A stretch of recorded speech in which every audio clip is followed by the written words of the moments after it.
부터 끝장까지는 로마서의 마지막 단락입니다. 그래서 앞부분에서 우리가 다 믿음으로 하나님의 자녀가 되고 죄사함 받고 구원받는다는 선포를 했고요. 그 이후에 그렇다면 믿음으로 구원받은 사람은 어떻게 살아야 되는가, 이와 관련된 내용을 12장부터 쭉 선포를 합니다. 사실 이스라엘 백성들이 출애굽을 한 이후에 시내산에 가서 언약을 맺었죠. 그리고 하나님께서 율법을 주셔서 언약을 맺은 백성들이 어떻게 살아야 하는지 규정하시고 말씀하신 적이 있습니다. 마찬가지로 예수님 믿고 구원받은 사람들도 구원받은 것으로 끝나는 것이 아니라 그 이후에 마땅히 살아가야 할 삶의 모습들이 있는데, 그 삶이 어떤 것인지에 대해서 설명을 합니다. 사실 이미 구원을 받았는데 그 이후에 어떻게 행동을 해야 되느냐, 우리가 선행을 해야 되느냐, 우리가 좀 보기 아름다운 그런 모습으로 살아야 되느냐 했을 때, 어찌 보면 이게 지극히 당연한 문제이지만 또 한편으로는 이미 다 구원 받았는데 굳이 선행하면서 살 필요가 있나? 이런 의문을 갖기도 합니다. 그래서 종종 어찌 보면 이게 쓸데없는 그런 논쟁일 수도 있는데, 구원받은 다음에 우리가 행하는 선행이 우리에게 어떤 유익을 가져다 주는가. 그래서 제가 어렸을 때부터 교회에서 신앙생활을 할 때에는 믿음으로 구원을 받고, 구원은 예수 믿는 믿음으로 받지만 천국에 가면 각자 다른 상급이 있어서 이 땅에서 어떻게 신앙생활을 열심히 하고 충성하고 헌신했느냐, 이거에 따라서 상급이 다르다, 이렇게 배워왔습니다. 그러니까 가령 이 땅에서 살면서 집 팔아서 헌금한 사람과 11조를 띄어먹은 사람이 어떻게 천국에 가서 똑같이 살 수 있느냐, 그럼 불공평하지 않느냐, 이런 주장들을 하는 사람들도 있었어요. 그래서 아직까지도 이게 의견 통일이 잘 안 돼가지고, 어떤 분은 지금 말씀드린 것처럼 구원은 믿음으로 받지만 상급은 선행으로 받는다, 이렇게 주장하는 분도 있고, 또 어떤 분들은 천국에 들어가는 것 이상의 상급이 어디 있느냐, 그리고 천국에서 어떤 사람은 100평짜리 빌라에 살고 어떤 사람은 개집 옆에 살고 이러면 그게 무슨 천국이냐, 이렇게 말씀하시는 분도 있어요. 그래서 저 같은 경우에는 믿져야 본전이니까 열심히 헌신하고 순종하고 충성하고 살고, 그 다음에 천국 가서 상급이 차이가 있는지 없는지는 가서 보자, 잘 모르겠으니까 그렇게 생각하는 편입니다. 여하튼 열심히 주님 섬기고 살아야 되는 거죠. 그래서 12장부터 이제 예수님 믿고 구원받은 사람이 어떻게 사는가에 대한 내용이 나오는데, 먼저 1절, 2절이 전체 주제에 대한 설명을 합니다. 그리고 어찌 보면 12장부터 16장까지 중에 제일 유명한 부분이 1절, 2절이 아닐까 싶습니다. 여기도 마찬가지로 수련회 갔을 때 외워야 밥을 먹을 수 있는 식사선고입니다. 그래서 1절에 보면 이 구원받은 사람들이 몸으로 어떻게 살아야 되는지에 대한 내용이 나와요. 제가 다시 한번 읽어드릴게요. 그러므로 형제들아, 내가 하나님의 모든 자비하심으로 너희를 권하노니 너희 몸을, 육체를 하나님이 기뻐하시는 거룩한 산제물로 드리라. 우리 몸을 하나님께 드리는 거예요. 그리고 그것을 이것이 너희가 드릴 영적 예배다, 이렇게 규정합니다. 우리 몸을, 구원받은 우리의 몸을 하나님께 제물로 드리는 것이고, 그것이 영적인 예배다. 2절에 보면 마음과 관련된 내용이 나옵니다. 그래서 2절, 너희는 이 세대를 본받지 말고 오직 마음을 새롭게 함으로 변화를 받아. 그러니까 마음을, 이 세상과는 다른 마음을 가지라는 거죠. 그래서 이것이 이제 하나님께 드리는 예물이고, 이것이 또 이제 영적 예배가 되는 거예요. 여기서는 이제 2절 뒷부분에서는 하나님의 선하시고 기뻐하시고 온전하신 뜻이 무엇인지 분별하도록 하라, 이랬는데 결국 똑같은 내용을 반복을 한 겁니다. 사실 우리가 엄밀하게 이야기하면 예수님 믿고 영혼이 거듭났기 때문에 우리의 영혼은 지금도 우리가 인식하지 못해서 그렇지, 우리가 또 느끼지 못해서 그렇지, 우리 영혼은 항상 하나님을 찬양하고 예배드리고 하나님 앞에 온전히 서 있습니다. 온전한 모습으로 변화가 되었으니까요. 근데 문제는 영혼은 온전히 변화했지만 몸과 마음은 여전히 그대로인, 이게 어쩔 수 없는 모습이잖아요. 우리 천국에 갈 때까지.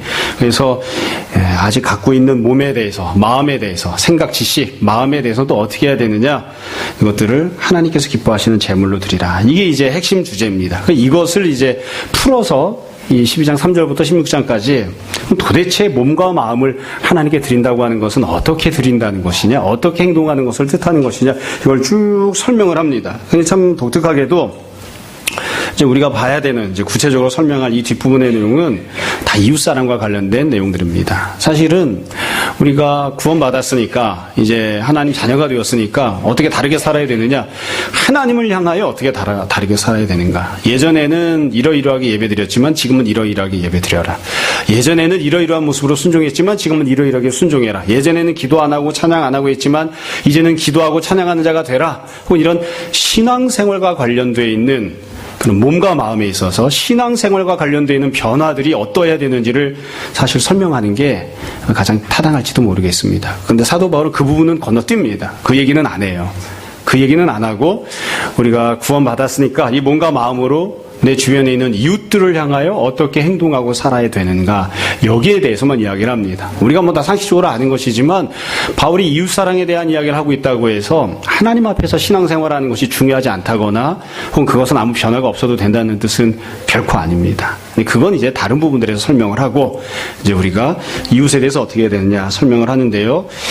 우리가 본문을 다 읽지는 않았습니다만 크게 보면 12장부터 16장은 세 부류의 이웃과 관련된 내용이 나옵니다. 첫 번째는 내 주변에 있는 사람, 두 번째는 국가와 권세들, 세 번째는 함께 신앙생활하는 성도들에 대해서입니다. 이것을 간단하게 제가 좀 설명을 하고 그 이후에 전체적으로 우리가 봐야 될 내용을 다시 정리해서 말씀드리겠습니다. 먼저 제일 처음으로 이야기하는 건 우리 주변에 있는 다른 성도들과 관련된 내용이에요. 3절부터 13절까지인데요.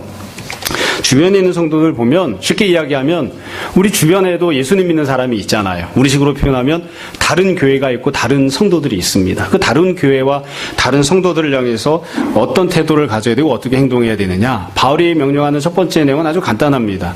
인정하라는 겁니다. 인정하라. 그러니까 그들도 하나님의 자녀임을 인정하라. 동시에 하나님께서 그들에게 은혜를 베풀어 주셨고 하나님께서 그들에게 직분을 주셨음을 인정하라. 하나님이 너만 사랑하시는 게 아니라 네 옆에 있는 다른 교회도 사랑하신다. 어려운 내용이 아니죠. 하나님께서 우리 교회만 사랑하시는 게 아니라 저 옆에 있는 다른 교회도 사랑하시고 하나님이 나에게만 직분을 주신 것이 아니라 내 옆에 있는 교회에 있는 다른 지체들에게도 직분을 주셨다. 그 사실을 인정하라. 인정하라. 그래서 이 바울이 권면할 때 보면 여러 가지 직분들을 감당하게끔 자기가 갖고 있는 분량대로 잘 감당하라고 그렇게 명령을 해요. 그리고 뿐만 아니라 함께 더불어 교제하고 물질적인 것들을 공급하라고 그렇게 이야기합니다. 부지런하게 열심을 품고 주님을 섬기라. 그러니까 옆에 있는 성도를 다른 교회 성도를 섬기는 게 주님을 섬기는 거예요. 그래서 열심으로 이렇게 하라는 거죠. 그래서 가만히 이렇게 생각해 보시면 이게 아무것도 아닌 것처럼 보여도 실제로 우리가 이게 잘 안 될 때가 많습니다. 여러분, 우리가 옆에 있는 교회를 보면 여러분들은 그런 생각이 없을지도 모르지만 좀 큰 교회를 다니거나 아니면 좀 집값이 비싼 동네에 있는 교회를 다니거나 이런 사람들은 자부심이 있어요. 그렇죠? 우리는 좋은 교회. 네, 여러분도 그런 자부심이 있습니까? 대답을 안 하네. 네. 우리는 좋은 교회. 그건 자부심을 안 가져도 됩니다.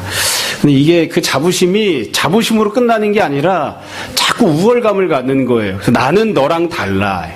나는 너랑 달라. 우리 교회 목사님은 박사고 니네 교회 목사님 박사가 아니잖아. 우리 교회는 200억 들여서 지었는데 니네 교회는 지하실에 새를 살고 있잖아. 우리 교회는 3,000명이 모이는 곳인데 너희 교회는 30명이 모이잖아. 그러면서 옆에 있는 다른 교회, 옆에 있는 다른 직분자, 옆에 있는 다른 성도들에게 하나님께서 그들을 위해서도 예수님을 보내주셨고 하나님께서 그들을 온 세상보다 더 귀히 여기신다고 하는 사실을 잘 인정하지 않으려고 하는 거예요.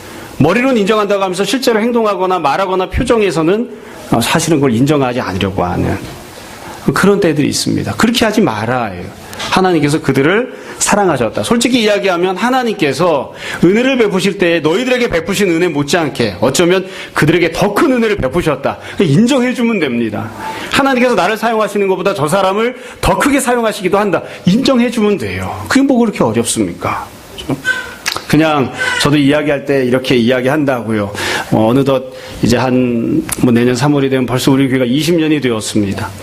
오랫동안 같이 있었던 분도 계시고 요 근래 오신 분들도 계시지만 한편으로는 제가 마음속으로 성도들을 대할 때 늘 갖는 마음이 있어요. 그게 뭐냐면 미안한 마음이에요. 더 좋은 목사를 만날 수도 있었는데 이 우리 교회 와가지고 참 키도 170도 안 되고 또 인물도 별로 없고 어디 가서 이야기하기 별로 어려운 거기에다가 또 좀 성격적인 결함도 있는 것 같고 이런 목회자랑 같이 신앙생활을 한다 싶어서 늘 미안한 마음을 갖고 있어요. 여러분도 그런 마음을 갖고 있죠. 그렇죠? 여러분이 갖는 마음이란 뭐냐면 맞아 우리 목사님 부족해 이런 마음이 아니고 내가 좀 부족한데 우리 교회에서 같이 이렇게 다른 좋은 분이랑 신앙생활해서 너무 좀 미안하다 감사하다 이런 마음을 가져야 되는 거죠. 이런 마음을 이건 기본적인 것이니까 잘 이해하시라 생각합니다. 바울이 그런데 이것만 이야기하는 게 아니에요. 이제 그 다음부터 하는 얘기가 참 힘든 부분인데요. 뭐냐면 우리 주변에 좋은 사람들만 있는 게 아니라 나쁜 사람들도 있습니다. 함께 신앙생활할 때.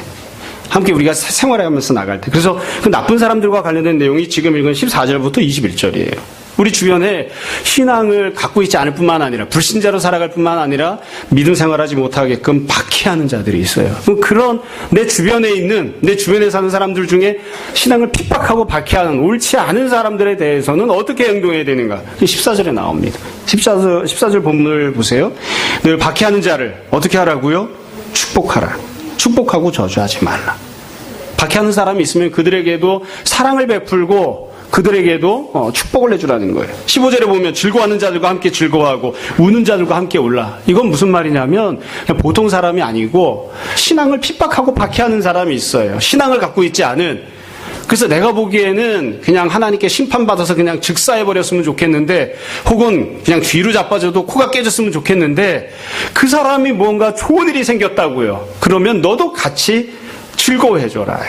너도 같이 즐거워해줘라. 어찌 보면 악인이 잘 되는 모습을 보았을 때 악한 사람이 자녀를 결혼시켰어요. 축하해줘라. 악한 사람이 자녀가 승진을 했어요. 즐거워해줘라. 그렇게 바울이 권면을 하는 거예요. 참 이게 어려워요. 19절부터 보시면 우리가 실생활에 적용할 수 있는 내용이 나옵니다. 원수 갚는 것을 하나님께 맡기라는 거예요. 19절을 보세요. 내 사랑하는 자들아 너희가 친히 원수를 갚지 말고 하나님이 진노하시면 맡기라. 살면서 이 원수가 없으면 좋은데 원수가 있다고요. 그러니까 원수가 있을 때에 그 사람들, 내 주변에 사는 그 사람들에게, 그 이웃들에게 네가 원수를 갚지 말고 하나님께 맡기라. 그리고 기록되었으되 원수 갚는 것이 내게 있으니 내가 갚으리라고 주께서 말씀하시니라. 20절 보세요. 잘 보세요. 네 원수가 줄이거든 어떻게 하라고요? 먹이고 목마르거든 어떻게 하라고요? 마시게 하라. 저는 이 구절 때문에 살아요. 사실은. 예. 부부싸움을 했습니다. 누가 원수인가요? 남편이 왼수예요. 밥상을 차려줘라. 그 자식이 배가 고파하니까 밥상을 차려줘라. 부부싸움을 했어요. 내가 뼈 빠지게 일을 했는데 마누라한테 봉급을 안 갖다 주고 싶어요. 갖다 주어라. 갖다 주어라. 이게 나쁜 예를 든 것이지만 이 세상 속에서 우리가 살아갈 때 이 삶의 자리들이 결국 이렇게 녹록하지가 않습니다. 악한 자들이 있다고요. 악한 자들이. 하나님께서 그들을 소돔과 고모라를 심판하시듯이 싹 심판해버리면 좋겠는데 그렇게 안 하시고 내 주변에 악한 자들이 있어요. 그래서 불행하게도 바울이 공평하게 반반씩 이야기하고 있는 거예요. 내 주변에 첫 번째로 신앙생활하고 있는 좋은 자들이 있다. 잘 인정해주고.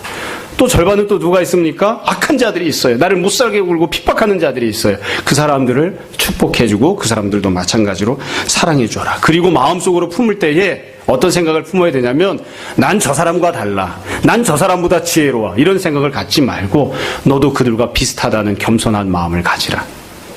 이게 바울이 이야기하는 첫 번째 내용입니다. 그러니까 내 주변에 있는 사람들을 둘로 나눈 거예요. 좋은 사람들, 나쁜 사람들.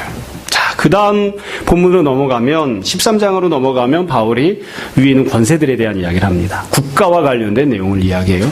사실 바울은 국가라고 하는 표현을 쓰지 않았어요. 권세들이라고 표현을 하는데 바울이 이 권세들과 관련해서도 이렇게 이야기를 합니다. 기본적으로 성도들이 가져야 될 태도는 권세를 인정하는 겁니다.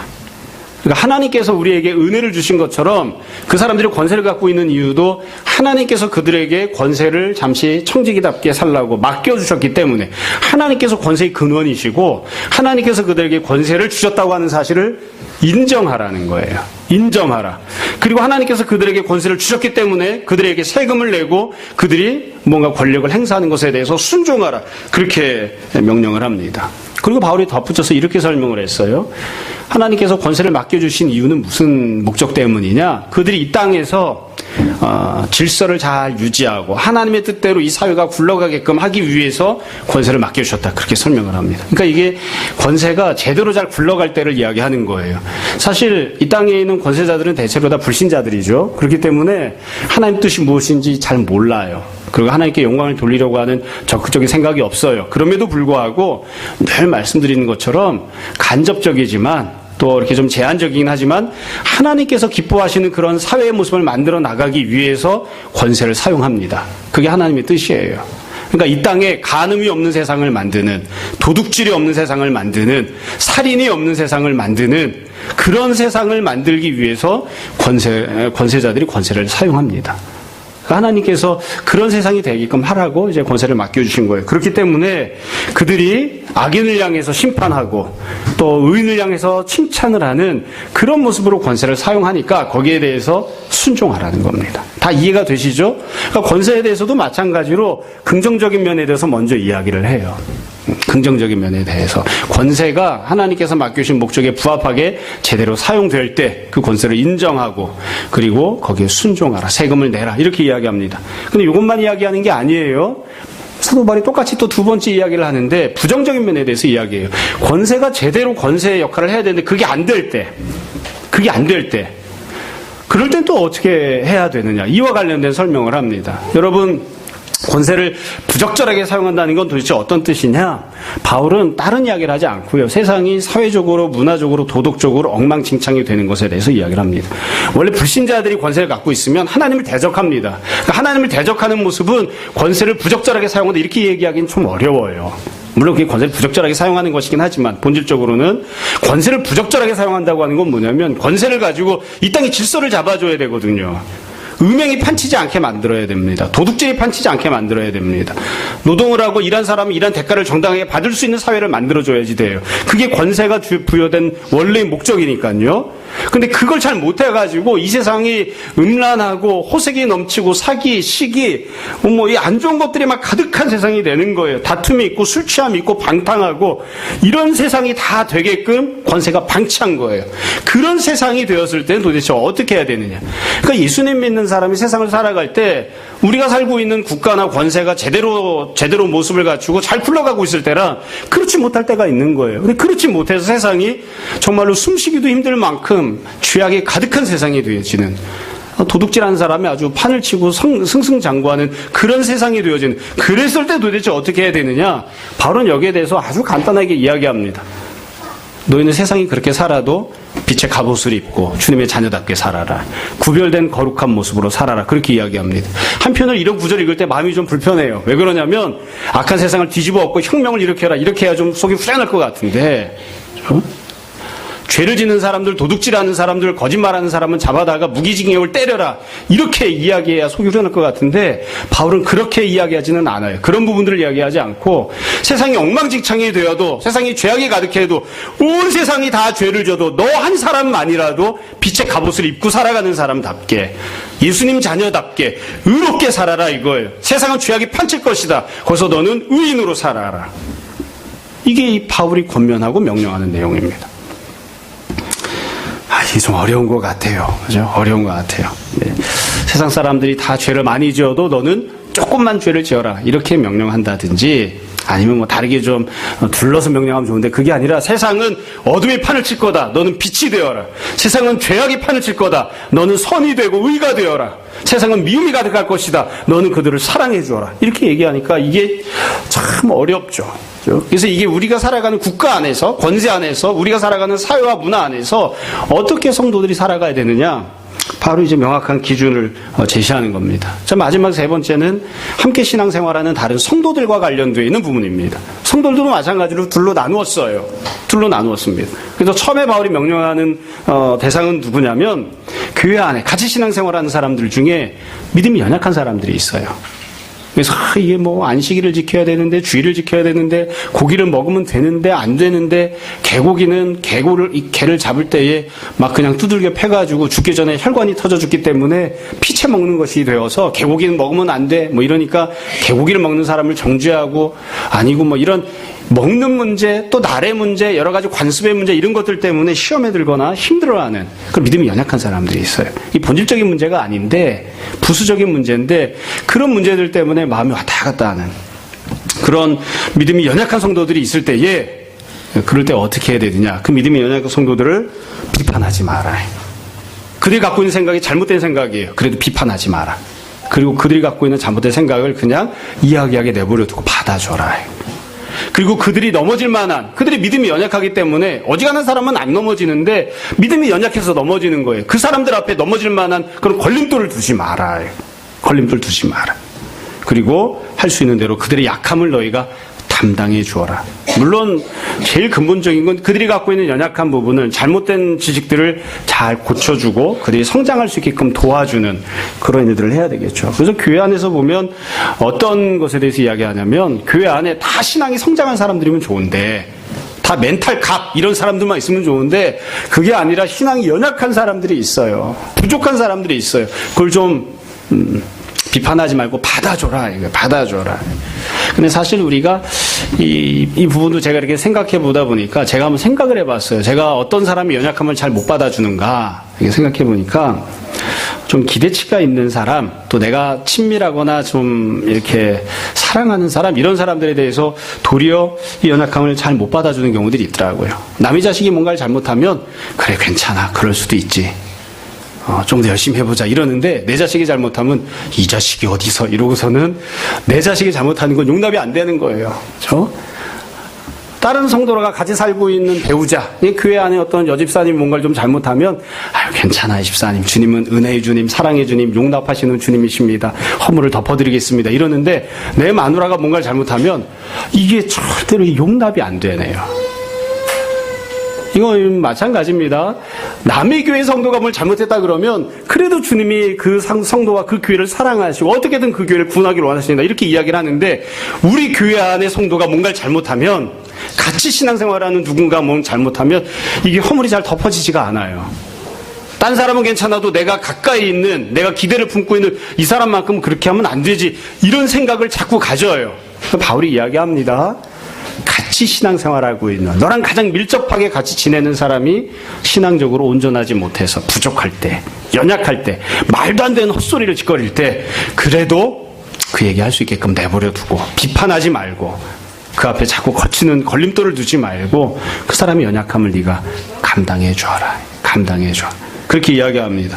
그러면 교회 안에 신앙이 잘 성장한 사람들도 있죠. 우리 같은, 나 비슷한 사람들이 있어요. 비슷한 사람들을 향해서는 어떻게 해야 되느냐? 우리가 사나 죽으나 다 주의 영광을 위해서 살자, 이렇게 이야기해요. 그렇죠? 사나 죽으나 주의 영광을 위해서. 그래서 교회 안에 신앙이 연약한 사람들에 대해서는 어떻게 해야 되는가? 교회 안에 또 신앙이 훌륭한 사람들에 대해서는 어떻게 해야 되는가? 이렇게 쭉 권면을 했습니다. 자, 여기까지를 정리를 할게요.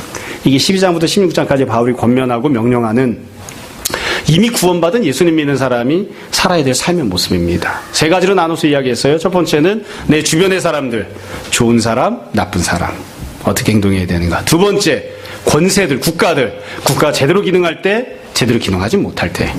세 번째로 함께 신앙생활하는 같은 교회 성도들, 믿음이 연약한 자에 대해서, 믿음이 온전한 자에 대해서 어떻게 행동해야 되는지를 쭉 설명했습니다.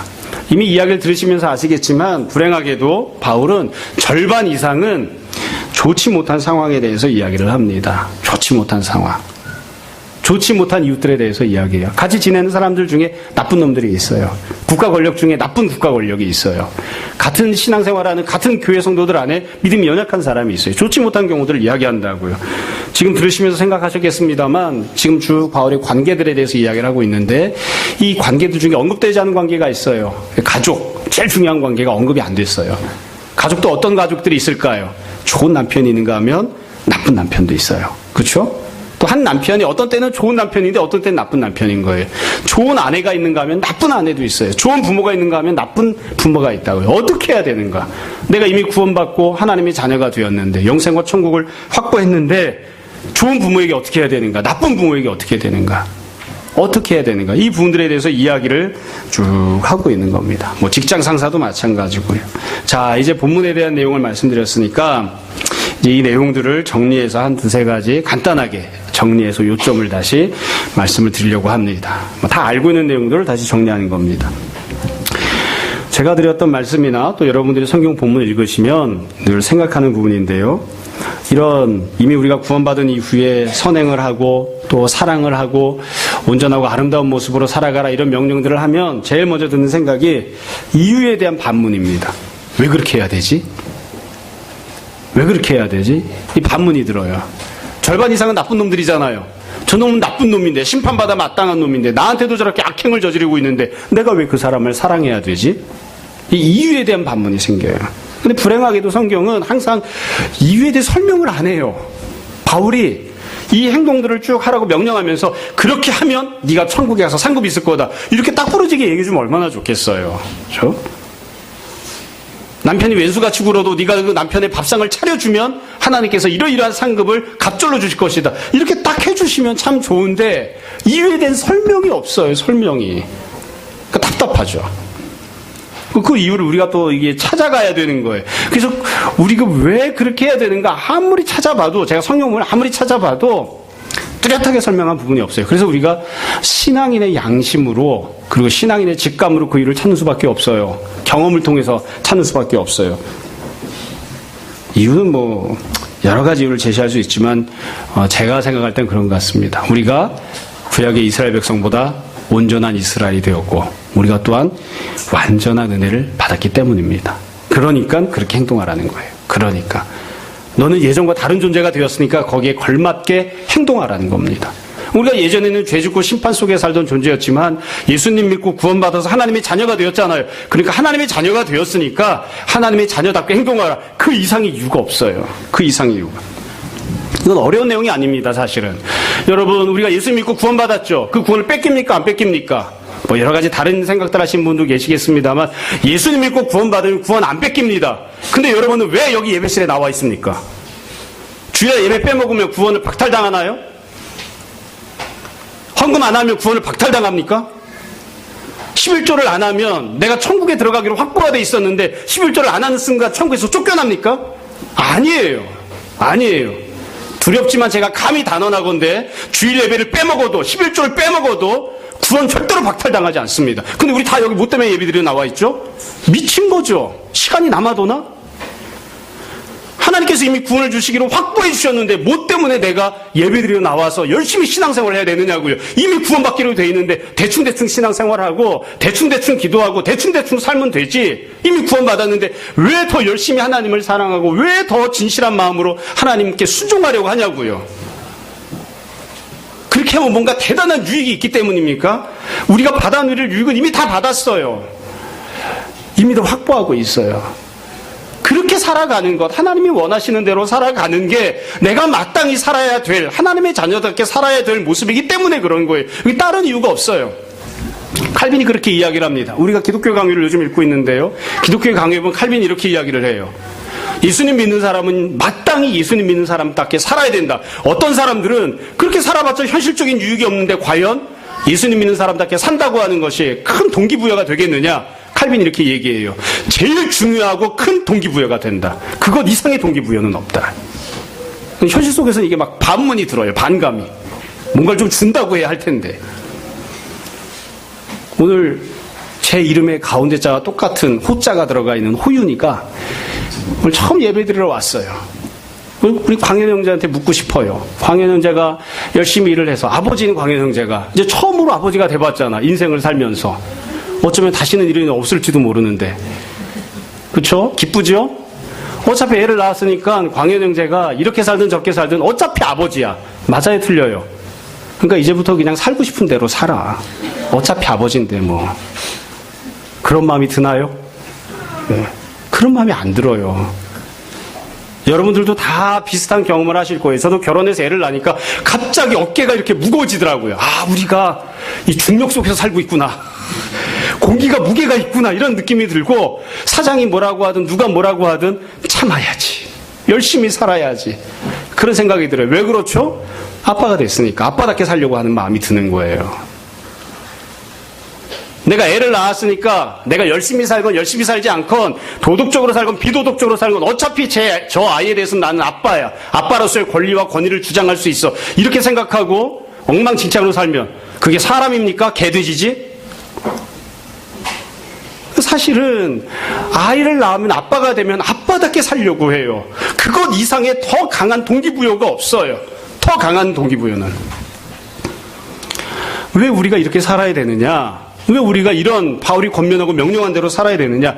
우리는 거듭나서 새로운 존재가 되었기 때문입니다. 우리는 잘 인식하지 못하지만 우리 안에 들어있는 우리의 영혼이 내가 직접 보지 못하지만 느끼지 못하지만 내 영혼이 거듭나서 새로운 영혼이 되었어요. 우리 몸 안에 있는 영혼이 이미 거듭나서 새로운 존재가 되었어요. 예수님께서 하나님이신 신성과 육체는 인간이신 인성을 동시에 갖고 계셨잖아요. 우리도 거듭난 영혼과 하나님의 자녀로 완전히 거듭난 그런 영혼과 아직 죄악과 심판과 썩어 문드러져 이 세상에서 살고 있는 육체를 동시에 갖고 있어요. 동시에 갖고 있다고요. 근데 내가 이미 변화받은 존재이기 때문에 거기에 합당한 삶을 살아야 되는 거예요. 거기에 합당한 삶을. 그러려고 하는 거예요. 그러려고. 다른 이유는 없습니다. 두 번째로 바울이 권면하고 있는 모든 내용을 보시면 이 땅에서 어떻게 살아가야 되는가, 육신을 갖고 살아갈 때 어떻게 살아가야 되는가, 이와 관련되는 명령들이 쭉 나옵니다. 아마 설교 들으시면서 또 굳이 설교를 안 들어도 여러분 생각하시면서 동일한 생각을 하실 거예요. 왜 하나님이 이렇게 개떡 같은 상황을 나한테 주시지? 내 주변에 있는 이웃들이 다 좋은 사람이면 되잖아요. 근데 왜 절반은 좋은 사람, 절반은 핍박자냐고요. 하나님께서 권세를 주셨을 때에 그 권세를 맡은 자들이 국가를 제대로 운영하게 하시면 되잖아요. 근데 왜 절반은 똑바로 권세를 활용하는 사람, 절반은 엉망진창이어서 비도덕적인 세상이 되게끔 하시느냐. 하나님께서 한 사람을 구원하실 때 은혜를 주시면 아예 그냥 모든 성도를 완벽한 존재로 만드시면 되는데 왜 성도들 중에는 연약한 성도가 있고 그렇지 않은 성도가 있게 하시느냐예요. 결국 우리가 지금 이 보고 있는 현실은, 성도들이 던져져 있는 이 현실은 불완전한 현실이에요. 그래서 우리가 마음에 안 드는 거예요. 그래서 어찌 보면 이걸 우리가 조금 거리를 두고 띄어서 보자면 이렇게 이야기할 수 있어요. 하나님께서 나를 여기 보내신 겁니다. 이 불완전한 세상에. 훅 데리고 그냥 천국으로 가셔도 되는데 그렇게 안 하시고 나를 여기에 천국 가기 이전에 청지기로 살라고, 또 순례자로 살라고, 하나님의 자녀로 살라고 여기에 잠시 나를 남겨두신 거예요.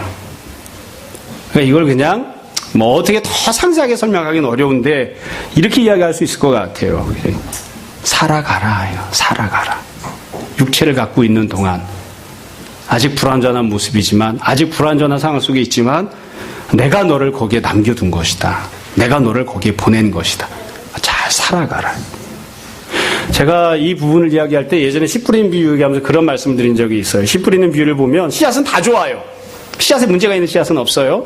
근데 문제는 어디 있냐면 땅에 문제가 있는 거예요. 네 종류의 땅이 있어요. 땅이 좋은 땅이냐 나쁜 땅이냐에 따라서 싹이 나기도 하고 열매를 맺히기도 해요. 그렇지 못한 경우들도 있어요.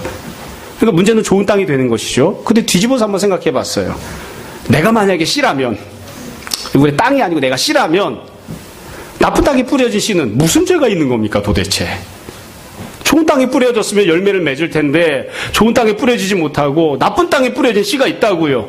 이스라엘 역사를 보세요. 이사야, 예레미야, 뭐 예수님도 마찬가지예요. 나쁜 땅에 뿌려진 아주 좋은 씨앗들이었어요.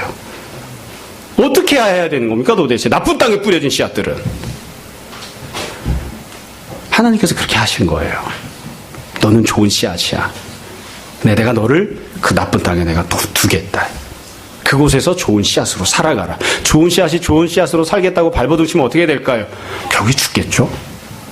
아무리 좋은 씨앗도 길가에 뿌려지면 싹이 안 납니다.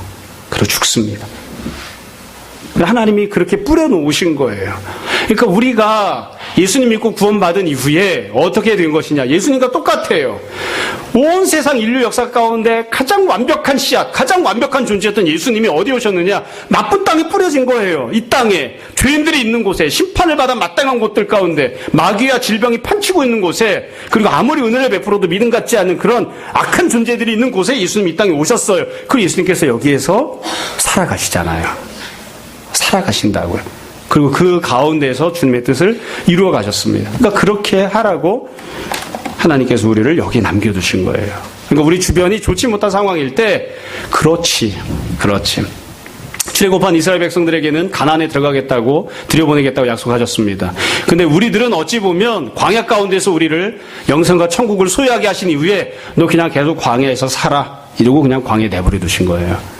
그래서 잘 살아야 됩니다. 자, 마지막으로 한 가지만 더 말씀드릴게요. 바울이 여러 가지 권면과 명령을 했는데 이 내용들을 가만히 보시면 이걸 율법 지키듯이 항목마다 잘 지키면 물론 됩니다. 근데 가만히 잘 보시면 뭔가 중요한 기준이 있지 않을까, 원칙이 있지 않을까. 그래서 생각을 해봤어요. 어떤 기준을 이렇게 세부적인 항목들로 나누어서 풀어서 설명했던 것일까? 제가 생각해 보기엔 성경에서 명시적으로 이야기하지는 않았기 때문에 제 생각이라고 말씀드릴 수밖에 없어요. 제가 생각하기에 여기 있는 기준과 원칙은 딱 하나예요. 예수님처럼 하라 이겁니다. 예수님처럼. 예수님께서 어떤 세상에 오셨습니까? 믿는 사람도 있지만 불신자가 더 많은 세상에. 은혜를 베풀면 믿음으로 반응하는 사람도 있지만 은혜를 받고 그걸 배신자로 행동하는 그런 사람들이 있는 세상에 주님이 오셨어요. 이런 세상에서 권세를 갖고 있는 자들이 제대로 행동하기도 하지만 대부분 악하게 행동하고 있는 그런 세상에 예수님이 오셨어요. 그 예수님이 어떻게 하셨는가? 그 예수님께서 하신 것처럼 하라 이겁니다. 주님께서 천국에 있다가 이 땅에 오셨죠. 칼빈은 그렇게 이야기합니다. 천국에 있는 모든 좋은 것들을 주님이 직접 가지고 이 땅에 내려오셨다. 우린 천국에 못 가니까. 그래서 우리가 예수님처럼 행동한다는 걸 이렇게 이야기할 수도 있습니다. 우리가 비록 육신 갖고 이 땅에 살고 있지만 그렇지만 천국에서 살아가는 자처럼 그렇게 행동하라는 것입니다. 이 모든 이야기를 한마디로 정리하면 이렇게 이야기할 수 있을 것 같아요. 이미 구원받은 사람, 이미 천국을 확보하고 있는 사람, 그럼 하나님의 자녀가 된 사람은 도대체 어떻게 살아야 되느냐?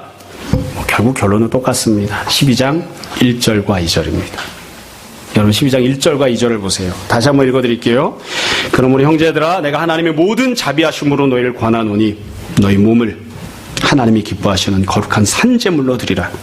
이는 너희가 드릴 영적 예배니라. 너희는 이 세대를 본받지 말라. 오직 마음을 새롭게 함으로 변화를 받아 하나님이 선하시고 기뻐하시고 온전하신 뜻이 무엇인지 분별하도록 하라. 그래서 우리의 몸과 마음을 하나님 앞에 산제물로 드리는 겁니다. 그게 하나님이 기쁘게 받으시는 영적인 예배가 되는 것입니다. 우리가 잘 알고 고백하는 것처럼 천국에서는 지금 이 순간에도 365일 24시간 하나님 앞에 서 있습니다. 천국에서는. 그리고 하나님께 예배를 드리고 있습니다. 우리는 비록 지금 우리 육신의 눈으로는 보이지 않지만 지금 이곳에서 언제나 하나님 앞에 서 있는 자로 그리고 하나님께 예배드리는 그런 모습으로 숨을 쉬고 숨을 내쉬는 행동을 하고 생각을 하고 말을 하는 그런 모습으로 살았으면 좋겠습니다.